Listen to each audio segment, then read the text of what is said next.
श्री राधा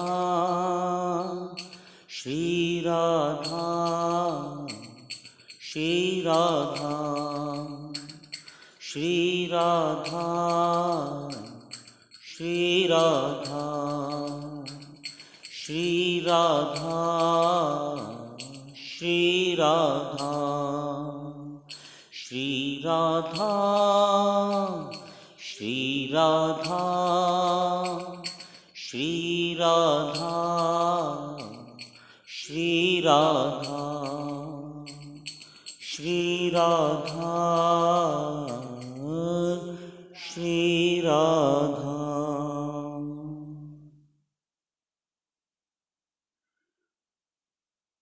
श्रीमद् भगवत गीता तीसरा अध्याय। तीसरे अध्याय में अर्जुन भगवान श्री कृष्ण से पूछते हैं, हे प्रभु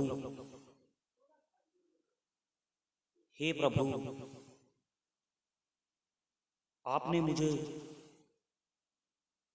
कर्म योग की शिक्षा दी व आपने मुझे ज्ञान योग की शिक्षा दी। कभी आप मुझे कर्म करने के लिए प्रेरित कर रहे हैं कि कर्म ही सबसे उत्तम है और कर्तव्य कर्मों के करने द्वारा ही हरि पूजा जाता है। कभी आप मुझे ज्ञान मार्ग की शिक्षा देते हैं। भगवान, मैं इन दोनों बातों के अंदर मोहित हो चुका हूं। क्या मुझे कर्म मार्ग की ओर चलना चाहिए या मुझे ज्ञान मार्ग की ओर चलना चाहिए? यदि आपके मत द्वारा कर्म मार्ग की उपेक्षा ज्ञान मार्ग उत्तम है तो कृपया मुझे ज्ञान मार्ग का राह दिखाइए। क्यों मुझे आप इस लहूलुहान कर्म की ओर धकेल रहे हैं? जो भी आपको ठीक लगे मुझे वही एक मत होकर मार्ग बताइए। ऐसा कहने पर भगवान अर्जुन की मनोदशा को जान जाते हैं।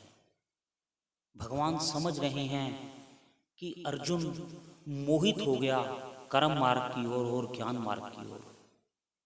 वो डाउटफुल है कि उसे किस दिशा में जाना है। भगवान कहते हैं, हे निष्पाप अर्जुन।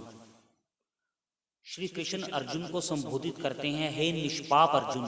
अर्थात निष्पाप उसे कहा जाता है जिसकी जीभा में और जिसके हृदय में एक ही बात हो, जो मुख से वही बोल रहा है जो उसके हृदय में हो, जो उसके मन में हो। वो अपनी मन की बात को किसी भी प्रकार छुपा नहीं रहा। अर्थात मनसा वाचा कर्मणा अर्जुन की एक ही वृत्ति है। आज भगवान अर्जुन को कहते हैं, हे निष्पाप अर्जुन, दो प्रकार के मार्ग, दो प्रकार की निष्ठा मैंने इस संसार में बताई है। भगवान ने समझाया, अर्जुन, इस सृष्टि के अंदर दो प्रकार की निष्ठाएं हैं, दो मार्ग हैं जिसके द्वारा पुरुष सिद्धि को प्राप्त होता है, अर्थात भगवान की प्राप्ति करता है। संसार में जो ज्ञानी लोग हैं वो ज्ञान मार्ग द्वारा ईश्वर को प्राप्त करते हैं, और जो कर्म योगी हैं, जो केवल अपने कर्तव्य कर्म करने को ही अपनी निष्ठा जानते हैं, वो भी निष्काम कर्म को करते हुए मुझको ही प्राप्त होते हैं। अर्थात भगवान ने कहा, ज्ञानी ज्ञान योग द्वारा और कर्म योगी कर्म योग द्वारा मुझको ही प्राप्त होते हैं। अर्थात दोनों ही मार्ग सिद्धि को प्राप्त करने वाले हैं। जब कोई ये कहता है कि ज्ञान मार्ग उत्तम है और कर्म मार्ग उत्तम नहीं है, तो वो सच नहीं कह रहा। भगवान ने स्पष्ट शब्दों में ये कहा है कि दोनों ही मार्ग सिद्धि के मार्ग हैं और दोनों मार्गों द्वारा ही ईश्वर की प्राप्ति होती है। अब ज्ञान योग कौन सा मार्ग है? ज्ञान क्या है? सबसे पहले प्रश्न है कि ज्ञान क्या है जिस ज्ञान योग की बात हो रही है। ज्ञान मार्ग वो है जिसमें कई लोग यज्ञों द्वारा ईश्वर को पाने की कोशिश करते हैं, कहीं वेद शास्त्रों का अध्ययन करके उनको पठन पाठन द्वारा ज्ञान मार्ग की ओर अग्रसर होते हैं, नाना प्रकार की क्रियाओं द्वारा ज्ञान मार्ग की चर्चा करते हैं और प्रभु को पाने का प्रयत्न करते हैं। लेकिन ज्ञान मार्ग में सिद्धि को पाने के लिए भी कहीं भी कर्म का त्याग नहीं है। ज्ञान मार्ग पर चलने के लिए भी घोर कर्म द्वारा ही ज्ञान मार्ग पर चला जा सकता है। जैसे कोई व्यक्ति कई बार कहता है कि मैं ज्ञान मार्ग पर चलना चाहता हूँ, अब मैं यहाँ से किसी तीर्थ स्थान पर जाकर या हिमालय में जाकर तप करना चाहता हूँ, और दूसरे लोग कहते हैं कि कर्म को छोड़कर भागना नहीं चाहिए। संसारिक दृष्टि के अंदर कर्म सिर्फ उसी को गिना जाता है जो हम अपने जॉब के अंदर या अपने व्यवसाय के अंदर या अपने परिवार को पालने के लिए काम करें। संसारिक दृष्टि में हम सिर्फ उसी को कर्म जानते हैं, लेकिन ज्ञान मार्ग पर चलने के लिए तो कर्म उससे भी ज्यादा भयंकर है। अब हिमालय पर जाना, वहां जाना भी एक कर्म है। वहां पर जाकर अपनी पेट भरने के लिए जो कार्य किए जाते हैं वो भी कर्म है। वेद शास्त्रों को पढ़ना, उनको अध्ययन करना भी कर्म है। ठाकुर जी का नाम पूजन करना, मंदिर में जाकर दर्शन करना, सेवा करना, ये भी कर्म है। तो पहले तो भगवान ने इस भ्रांति को दूर किया है कि ज्ञान मार्ग पर चलने का अर्थ ये है कि कर्म का त्याग। ज्ञान मार्ग पर चलना भी कर्म मार्ग ही है, और कर्म मार्ग तो कर्तव्य कर्म है ही, उसमें कोई भी किसी भी तरह का डाउट नहीं है। तो ज्ञान मार्ग पर चलने के लिए भी कर्म मार्ग का निषेध कहीं भी नहीं है। और दूसरी दृष्टि है कर्मयोग। कर्मयोग वो है जिसमें अपने सभी कर्मों को, कर्तव्य कर्मों को फल की इच्छा छोड़कर करना, अर्थात हमें हर वो कार्य करना जो हमारे ऊपर आ पड़ा हो हमारे धर्म के अनुसार, और हमें उसको करना चाहिए, ये सोचे बिना कि हमें ये कर्म करने से क्या लाभ होगा और क्या हानि होगी। यही कर्तव्य कर्म है। दोनों ही निष्ठाओं के अंदर कर्म का त्याग कहीं भी नहीं है। जो कर्म योगी हैं वो इस निष्ठा के साथ कर्म करते हैं कि जिस भी कुल में मैंने जन्म लिया है, जिस भी धर्म के अंदर मैंने जन्म लिया है, उसके परवश हुए जो कार्य मेरे ऊपर आ पड़े हैं, मुझे अपनी निष्ठा के साथ, बिना स्वार्थ के साथ उसको पूरा करना है। यही कर्म योगियों का मार्ग है। और इसी मार्ग पर इंद्रियों को नियंत्रण में करते हुए, अब इंद्रियों का नियंत्रण क्या है? इंद्रियां वो है जो हमें विषयों की ओर अग्रसर करती है। इंद्रियां वो है जो हमें अग्रसर करती हैं कि क्या उनकी इच्छाओं को सुख देने वाला है और क्या उनकी विषयों से उनको दुख मिलने वाला है। अब कर्तव्य मार्ग पर चलता हुआ जीव यदि अपनी इंद्रियों के विषयों पर नियंत्रण करके अपने कर्तव्य मार्ग पर चलता है तो उसको पाप और पुण्य लिपायमान नहीं होते। अर्थात उसके द्वारा जो भी कर्म किया जाता है वो ईश्वर की प्राप्ति का ही मार्ग है, वो उससे भिन्न नहीं है। अब अर्जुन क्षत्रिय कुल में पैदा हुआ है। क्षत्रिय कुल के अंदर वो शस्त्रधारी है, सर्वश्रेष्ठ धनुर्धर है।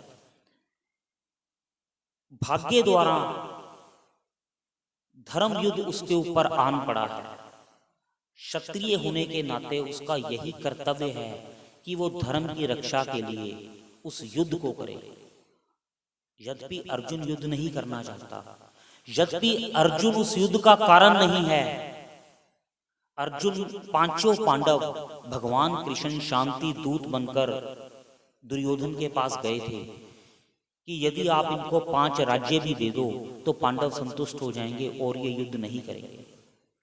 परंतु दुर्योधन के हठ द्वारा, अभिमान द्वारा, लालसा द्वारा, वासना का कारण ये धर्म युद्ध पांडवों के ऊपर आकर पड़ा है। इसलिए अर्जुन अगर इस युद्ध को नहीं करता तो अर्जुन अपने कर्मों का त्याग करता है। वो अपने कर्तव्य कर्म के अंदर पाप सोच रहा है कि मैं पाप करूंगा, लेकिन ये पाप नहीं है। पाप इसलिए है अगर वो केवल राज्य के सुख को भोगने के लिए युद्ध करता है। इसलिए भगवान अर्जुन को कहते हैं जो पुरुष अपने ऊपर पड़े हुए कर्तव्य कर्म को छोड़कर अकर्मता की ओर अग्रसर होता है वो पाप करता है।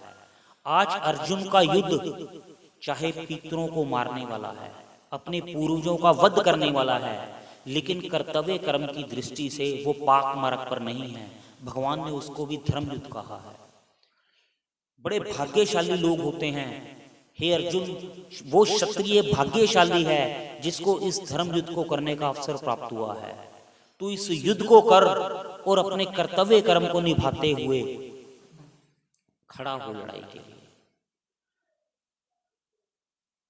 भगवान ने ज्ञान मार्ग द्वारा भी कहा है कि ईश्वर की प्राप्ति होती है। भगवान ने कर्म योगियों को कर्म मार्ग द्वारा भी कहा है कि ईश्वर की प्राप्ति होती है। यदि हम ईश्वर का नाम लें, अब मैं एक साधारण तरीके से समझाने का प्रयत्न कर रहा हूं।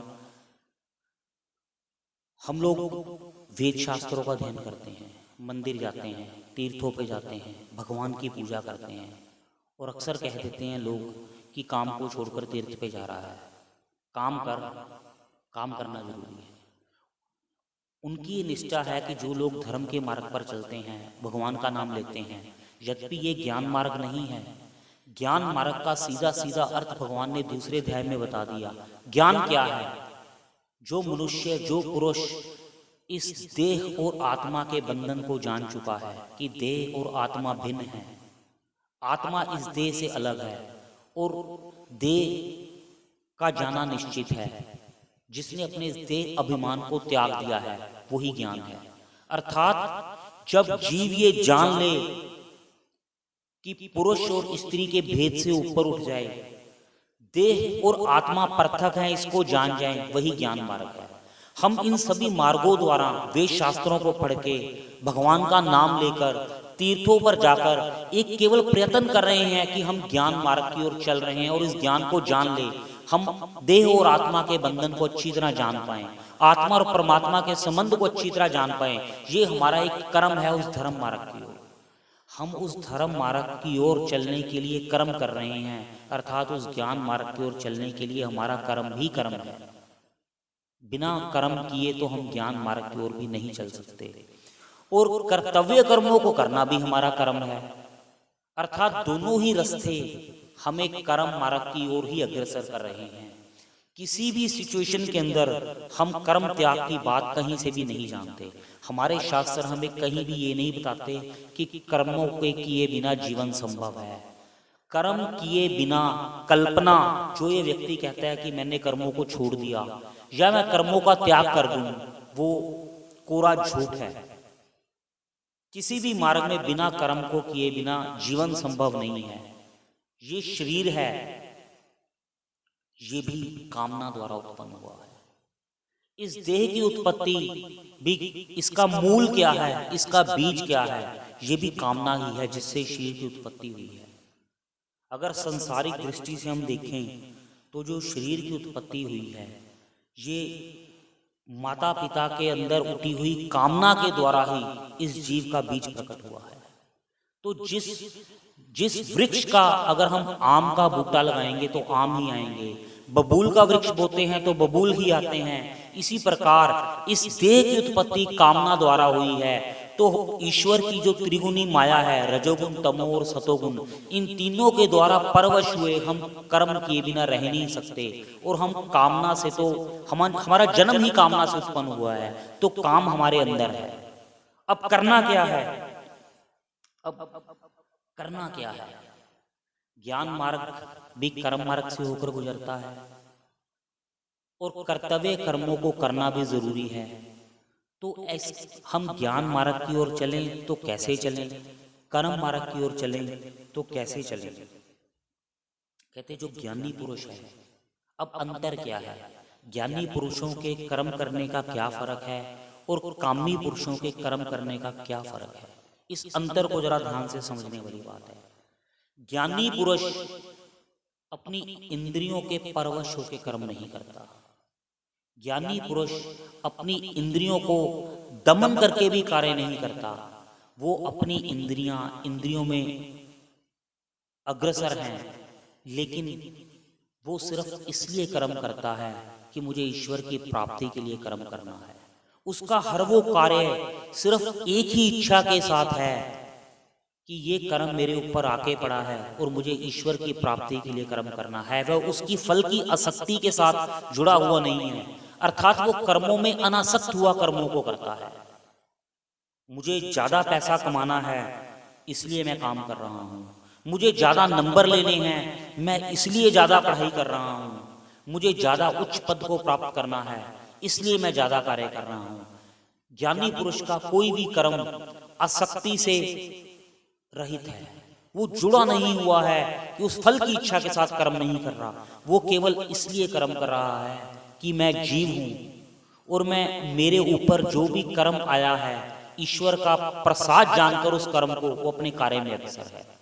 और जो आसक्त कर्मों में आसक्त होकर कर्म को करता है, भेद सिर्फ इतना है कर्म दोनों ही कर रहे हैं, वो फल की इच्छा से युक्त होकर कर्म कर रहा है, ज्ञानी फल की इच्छा से रहित होकर कर्म कर रहा है। कर्म दोनों ही कर रहे हैं, अर्थात किसी भी परिस्थिति में कर्म का त्याग ईश्वर ने नहीं कहा। और दूसरी ओर कर्म करना क्यों जरूरी है? भगवान ने कहा, हे अर्जुन, इस सृष्टि में कुछ भी ऐसा अप्राप्त नहीं है मुझे जिसको प्राप्त करने के लिए मुझे कर्म करने की जरूरत है। अर्थात भगवान कहते हैं सब कुछ मेरी ही माया द्वारा प्रकट है, सब कुछ उत्पन्न करने वाला भी मैं हूं, फिर भी मैं कर्म कर रहा हूं। भगवान को कोई कर्म करने की जरूरत नहीं है, मैं कर्म कर रहा हूं क्योंकि श्रेष्ठ पुरुष जो करता है जन समुदाय उसका अनुसरण करना शुरू कर देते हैं। हमारे घर के अंदर हम देखते हैं कि हमारे पिताजी ने क्या किया, हमारे दादाजी ने क्या किया, अनासक्त होकर हम वैसे ही उसी कर्मों में लिप्त हो जाते हैं, क्योंकि उन्होंने जो जो किया, उन्होंने जो अच्छा कर्म किया वो हमें प्रेरित करता है कि उन्होंने ऐसा किया था और उससे उनको ये लाभ प्राप्त हुआ, हम भी उसी कर्म मार्ग में लग जाते हैं। उन्होंने ऐसी अपने जीवन में त्रुटियां की थी, ये उनसे भूल हुई थी, तो हम सोचते हैं कि हमें वो गलती नहीं करनी जो उन्होंने की थी। हम उनके कर्मों द्वारा ही, चाहे वो अच्छे हुए चाहे वो बुरे हुए, अपना मापदंड निर्धारित करते हैं। हमारा मापदंड क्या है कि हमारे पूर्वजों ने जो किया, हमारे मित्रों ने जो किया, या हमने अपने जीवन में जो अनुभव किया, फला फला व्यक्ति से ये गलती होगी, इससे वो बर्बाद हो गया, हमें ये काम नहीं करना। फला फला व्यक्ति ने बहुत जीवन के अंदर उच्च पद प्राप्त किया, धन संपत्ति प्राप्त की, और हमारी भी यही इच्छा है, तो हम उसके मार्ग का अनुसरण करना शुरू कर देते हैं। अर्थात भगवान का कहने का यही अर्थ है कि यदि हम आज कर्म को त्याग देंगे तो आने वाली सभी पीढ़ियां इसको जान लेगी कि कर्म नहीं करना। आने वाली पीढ़ियां यही सोचेगी कि कर्म करने का कोई लाभ नहीं, घर पे बैठ जाओ, कोई काम नहीं करना। यद्यपि ये संभव ही नहीं है, क्योंकि हमारे शरीर के अंदर जो भी चल रहा है, हमारी हृदय की गति चल रही है, हमारे अंदर ब्लड प्रेशर, हमारे खून का रक्त का संचार चल रहा है, जब हमारा शरीर ही कर्म में है, हम ना चाहते हुए भी कर्म को रोक नहीं सकते। कई बार कहते हैं, अक्सर सुनने में आता है, अगर कोई रोटी मुंह में नहीं डालेगा तो कैसे जाएगी, है ना, अपने आप कैसे जल जाएगी। लेकिन ये कोरा मिथ्या है। हम प्रेरित हुए त्रिगुणी माया के रोटी तोड़ेंगे भी और अपने मुंह में डालेंगे भी। जब कोई व्यक्ति ये बात कहता है कि अगर तुम तोड़ोगे नहीं, मुंह में नहीं डालोगे तो पेट कैसे भरेगा, ये भी कोरा मिथ्या है। हम चाहकर भी अपने आप को कर्म से हटा नहीं सकते, ये ईश्वर की माया ही ऐसी है। भगवान ने कहा है कि जो ज्ञानी पुरुष है वो मीठी मीठी बातें करके किसी भी अज्ञानी को कर्म मार्ग से ना हटाएं। कई बार लोग बातें करते हैं कर्म में कुछ नहीं है, ईश्वर का नाम लो, ये करो वो करो। ये ज्ञानी पुरुष का धर्म है कि जो कर्म योगी कर्म में लगा हुआ है उसको किसी भी तरह कर्म मार्ग से विमुख ना करे। केवल इतना समझाए कि कर्मों को करना है, बहुत ज्यादा करना है, लेकिन फल की इच्छा से रहित होकर करना है। उसका कारण ये है कि विषाद ना आए। यदि हम बहुत मेहनत के साथ काम करते हैं और रिजल्ट उसके अकॉर्डिंगली नहीं आते तो हम विषादग्रस्त हो जाते हैं। हम टेंशन में आ जाते हैं। डिप्रेशन आजकल बहुत ज़्यादा बढ़ा हुआ है। उसका कारण ये नहीं है कि हम काम नहीं करते, डिप्रेशन का कारण है कि हम कर्मों में आसक्त होकर काम करते हैं। जब उस कर्मों का फल हमारी उपेक्षा से कम आता है तो हम मानसिक तौर पर परेशान हो जाते हैं, और परेशानी का कोई कारण नहीं है। हमारी इच्छाओं के अनुसार फल ना मिलना ही मानसिक ग्रस्त होने का सबसे बड़ा कारण है। ये फल का मतलब केवल अर्थ नहीं है, केवल ये नहीं है कि मुझे उतना पैसा नहीं बना, मान सम्मान भी वैसा है, व्यवहार भी वैसा है। मैं वहां पर गया, मुझे मेरे भाई ने उचित व्यवहार नहीं किया, मेरे को प्रॉपर सम्मान नहीं मिला, मेरे को देखने पर लोग खड़े नहीं हुए, ये भी हमें विषाद का कारण बनता है। मैंने अपनी सास से अच्छी बात कही लेकिन उसने उसका अर्थ ना समझते हुए मुझे कड़वे वचन कहे, ये भी विषाद का कारण है। मेरे पुत्र को मैं इतना प्रेम करती हूं, वो मेरे बारे में ऐसा सोच रहा है, ये भी विषाद का कारण। गीता केवल एक कथा नहीं है कि भगवान श्री कृष्ण ने अर्जुन से क्या कहा। गीता वो ज्ञान है जो हमें हमारे अपने जीवन में सिखाने के लिए भगवान ने अर्जुन के माध्यम से सारे संसार को समझाया। अर्जुन विषाद में है, क्यों विषाद में है? अर्जुन का विषाद क्या है? क्या अर्जुन के पास बल नहीं है? अर्जुन के पास इतना बल है कि वो अपने बाण द्वारा पूरे युद्ध को जीत सकता है, और अर्जुन इस बात को जानता है। यही अर्जुन विराट युद्ध के अंदर इन्हीं कौरवों को हरा चुका, भीष्म पितामह को हरा चुका। क्या आज वो भयभीत है? नहीं, वो भयभीत नहीं है। वो सिर्फ आज अपने कर्म के फल की गणना करने लग गया। वो ये सोचने लग गया कि मेरे इस कर्म करने के बाद मुझे क्या मिलेगा। या तो मैं युद्ध जीतूंगा तो राज्य भोगूंगा, उस राज्य के लिए मैं अपने भाइयों का वध कर दूं, इससे अच्छा है तो ये मुझे मार दें और खुद राज्य को भोग लें। अर्जुन मोहित क्यों हुआ? जरा ध्यान से सोचने वाली बात है। अर्जुन मोहित हुआ क्योंकि वो अपने इस कर्म के फल को, उस कर्म के फल की इच्छा के अंदर अपनी बुद्धि को लगाने लग गया। यदि वो सिर्फ ये सोचता कि धर्म युद्ध है, बस सामने सेना खड़ी है, मेरे हाथ में धनुष और मैं लड़ पड़ूं, उस फल की कामना ना करता वो हारेगा या जीतेगा, तो अर्जुन अब युद्ध की ओर अग्रसर हो जाता। इसी प्रकार हमारे विषाद का कारण क्या है? हमारे विषाद का कारण सिर्फ एक ही है, जब हम अपने किए हुए कर्म की फल की कल्पना करने लग जाते हैं कि इसका फल क्या मिलेगा। फिर हम सोचते हैं कि हमें ये करना है कि नहीं करना, या हमने अच्छा बोला बदले में हमें अपमान सुनना पड़ा, मैंने तो ये कहा नहीं था, उन्होंने ऐसा समझ के मुझे ऐसे बोल दिया, मैंने अपने पुत्र के लिए सारा जीवन लगा दिया लेकिन वो मेरे बारे में ऐसा कह रहा है। यदि हम सिर्फ ये सोचें कि मेरा ये कर्तव्य है, एक माता का कर्तव्य है अपने शिशु का पालन करना, और उसने अपने कर्तव्य को बड़ी निष्ठा के साथ पूरा किया, तो उसके जीवन में कोई विषाद ही नहीं है। पत्नी ये समझे या पति ये समझे कि मैंने कर्तव्य के साथ अपनी पालना की, उसके बाद भी उसे कोई फर्क नहीं पड़ता कि उसके परिवार वाले उसके लिए क्या सोच रहे हैं, क्या ना सोच रहे, तो किस बात का विषाद? हम सब एक दूसरे के साथ भगवान की माया के कारण बंधे हुए हैं, और कर्मों का सिद्धांत जब भगवान कह रहे हैं कि मेरे लिए कुछ भी करना श्रेष्ठ नहीं है, लेकिन फिर भी मैं इस कर्म के सिद्धांत के लिए निरंतर कार्य कर रहा हूं, ताकि लोग ये देख कर ना रुक जाएं, जब भगवान ही काम नहीं करते तो हम काम किस लिए करें। फिर दूसरी ओर हर एक चीज कर्म के सिद्धांत के साथ जुड़ी है। ब्रह्मा जी ने देवताओं को भेजा कि जाओ तुम जो सृष्टि में जीव आया है उसको अग्नि दो, उसको प्रकाश दो, जल को कहा कि भूमि को जल दो, भूमि को कहा, पृथ्वी को कहा कि तुम अपनी उर्वरा द्वारा यहाँ वनस्पति उत्पन्न करो और एक दूसरे का पेट भरो। हर व्यक्ति किसी ना किसी कर्म में लगा हुआ है, देवता अपने कर्म में लगे हुए हैं, और केवल एक के कर्म करने से सृष्टि चक्कर नहीं चल रहा।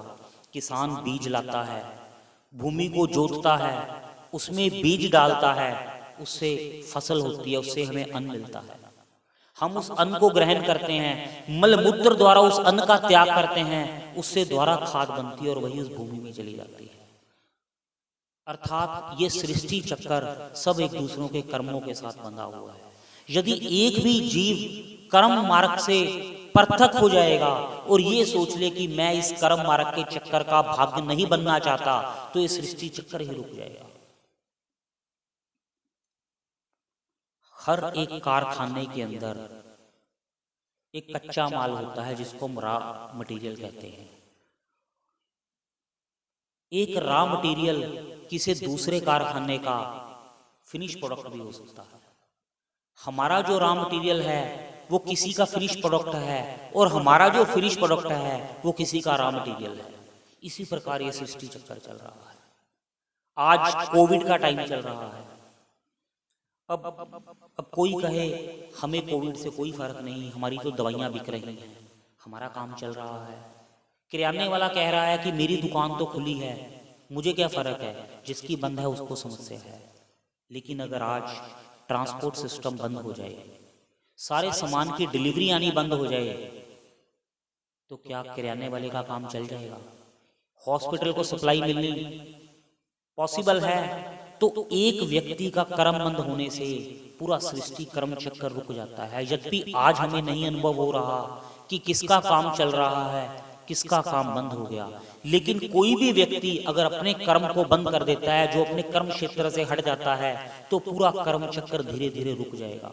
तो ईश्वर ने हमें ये समझाया है, हे अर्जुन के माध्यम से, चाहे कुछ भी हो जाए, जब तक हमें इस देह का मान है, जब तक हमें ये पता है कि मैं पुरुष हूं और ये स्त्री है, जब तक हमें ये पता है कि मैं देह हूं, मुझे आत्मा के दर्शन नहीं हुए हैं, तब तक कर्म त्याग करना संभव नहीं है। इसे कर्म से भागना कह सकते हैं, इसे कर्म त्याग नहीं कह सकते। और कर्म से भागने से हम कर्म फल से नहीं बच सकते। यदि मैं सोचूं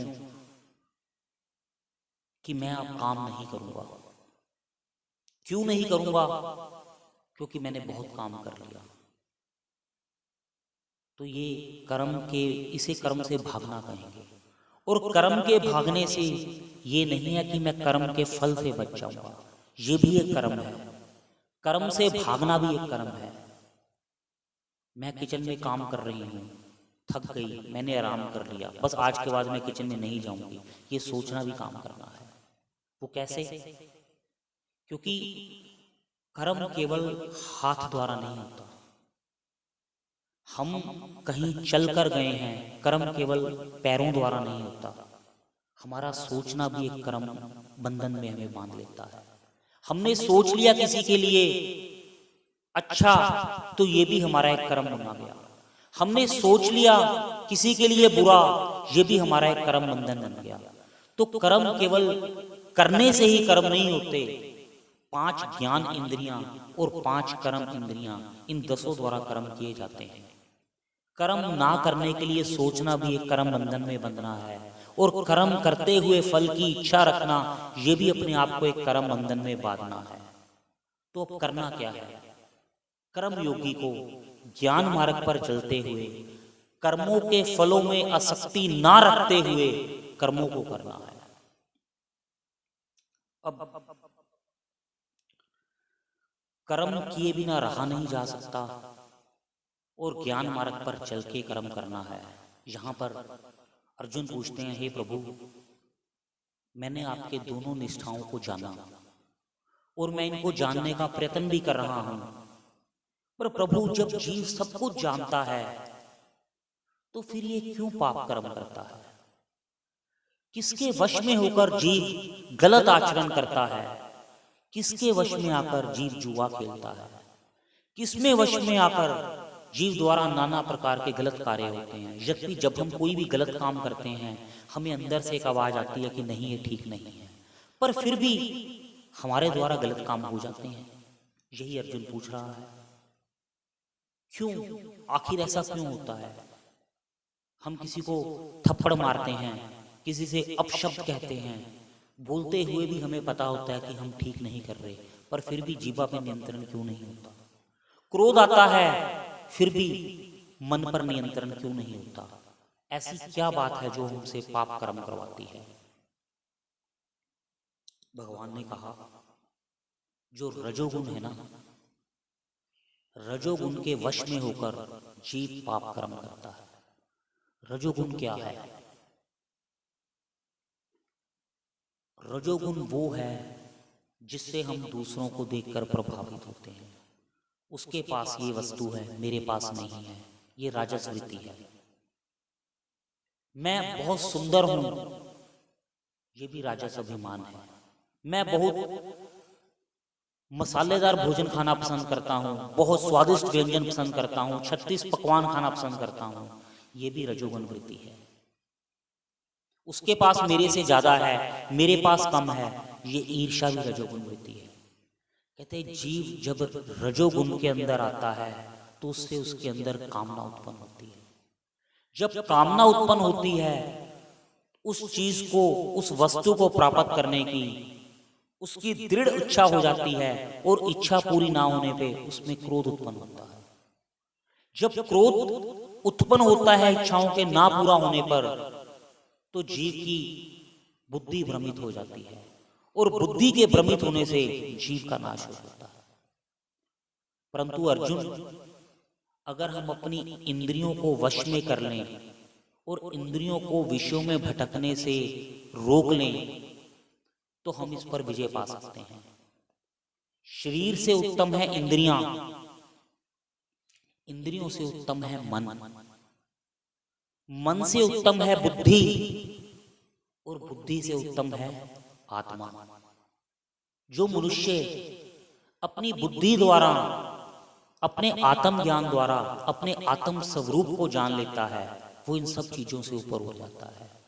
फिर ये तीनों वृत्तियां, रजोगुण, तमोगुण, सतोगुण, उसको नहीं सताती। जीव इन तीनों गुणों से ऊपर उठकर केवल अपने कर्तव्य कर्म को करता हुआ मेरे को ही प्राप्त होता है।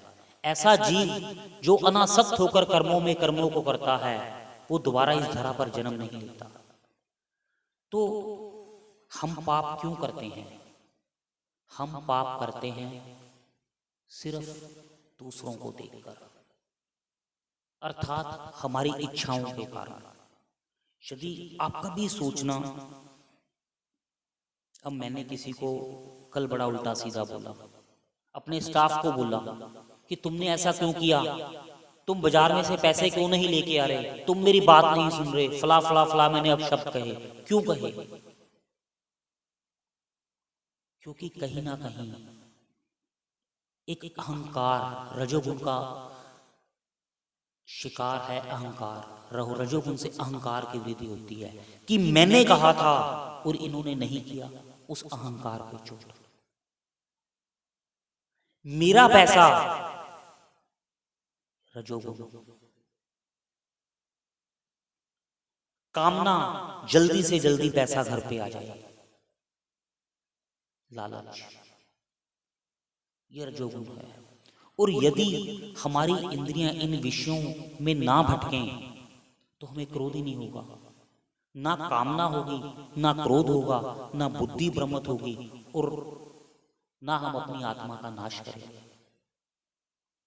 तो सारी बातों का एक अगर छोटे शब्दों में भगवान कह रहे हैं कि जिस जीव का अपनी इंद्रियों का जब विषयों के साथ संयोग और वियोग होता है, उसके ऊपर अगर वो अपनी बुद्धि और मन पर नियंत्रण रखे तो जीव का कल्याण होना निश्चित है।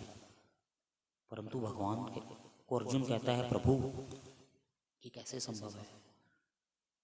मन में आ रहा है, कंट्रोल नहीं होता, गुस्सा आ रहा है, बोले बिना रहा नहीं जाता, ईर्ष्या होती है दूसरों को देख के तो चुगली किए बिना रहा नहीं जाता, मेरे को कोई बुरा कह रहा है, किसको बुरा कहा?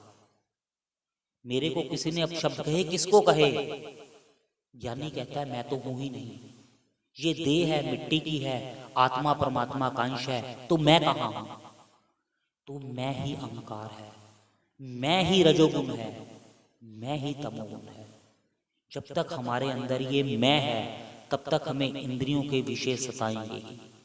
तो हमें अपनी मैं को ही गंवाना है। मैं कैसे जाएगी? भगवान ने कहा, हे अर्जुन, यदि तुझसे कुछ भी नहीं होता ना, यदि तुझे लगे तू अपने क्रोध पे नियंत्रण नहीं कर सकता, तो अपनी वृत्तियों पे नियंत्रण नहीं कर सकता, तो अपने सभी धर्मों को छोड़कर, सभी वृत्तियों को छोड़कर माम एकम शरणम व्रजम, मेरी शरण में आ जा, मैं तेरे सभी पापों का नाश कर दूंगा और तुझको अपनी शरण दे दूंगा। अर्थात अगर हमसे कुछ भी नहीं होता तो हम अपने हाथ खड़े करके ऊपर करके श्री राधे श्री राधे श्री राधे नाम कीर्तन करें तो भगवान कहते हैं सरेंडर करते। हम कहते हैं ना हैंड्स अप। हैंड्स अप क्यों कहा गया है? हैंड्स अप का अर्थ ये है कि बस अब मेरे हाथ खड़े हैं, अब मैं ही नहीं रहा, मेरे बस में कुछ नहीं है। जब 100% सरेंडर हो जाएगा तो ईश्वर कहते हैं अब तू सब पापों से मुक्त हो गया, तू कर्म बंधनों से मुक्त हो गया, तू ज्ञान योग से भी मुक्त हो गया, क्योंकि तू मेरे ऊपर निर्धारित हो गया, तूने सब कुछ मेरे पे छोड़ दिया, अब तेरे योग और क्षेम का उत्तरदायित्व मेरा है। तो बिल्कुल सरल विधि भगवान ने बताई है। अगर हमसे कुछ भी ना बने, हमसे कुछ भी ना हो सके, तो सारी वृत्तियों को छोड़कर इंद्रियों को विषय में घूमने दो, मन को कामनाओं में गलियों में ढूंढने दो, परंतु हाथ खड़े होकर ईश्वर के अर्पण हो जाओ। फिर ना इंद्रियां आपका कुछ कर सकेगी, ना मन आपका कुछ कर सकेगा, ना बुद्धि आपका कुछ कर सकेगी। यहां पर तीसरा अध्याय पूरा होता है। इसके बाद चौथे अध्याय में भगवान अर्जुन को क्या ज्ञान देते हैं, इसकी चर्चा बाद में करेंगे। कृष्ण गोविंद गोविंद गोपाल नंद लाल, कृष्ण गोविंद गोविंद हे गोपाल नंद लाल, कृष्ण गोविंद गोविंद गोपाल नंद लाल, कृष्ण गोविंद गोविंद हे गोपाल नंद लाल, कृष्ण गोविंद गोविंद।